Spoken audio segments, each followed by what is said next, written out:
Welcome to Kiddu's Fairy Tale. This is story about Holi festival. In a bright, sunny village lives Riya, a 12-year-old girl. She loves Holi festival.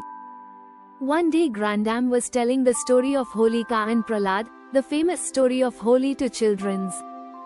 On the day of Holi, Riya and her friend mixed powdered colors, decorating with rangoli, and preparing to throw color. They laughed and gets a little powder on her cheek. Suddenly the rainbow spirit appears before Riya and her friends, smiling and welcoming them to the magical world of colors. Riya and her friends step into the red field, where the colors teach them the lesson of courage. They take a deep breath and step forward, feeling brave. The whole village is gathered for the grand Holi celebration. Children, families, and friends are dancing, throwing colors, and laughing. Holi is about spreading love, joy, and unity with everyone around you. Let's share the magic of colors together. Thanks you for watching.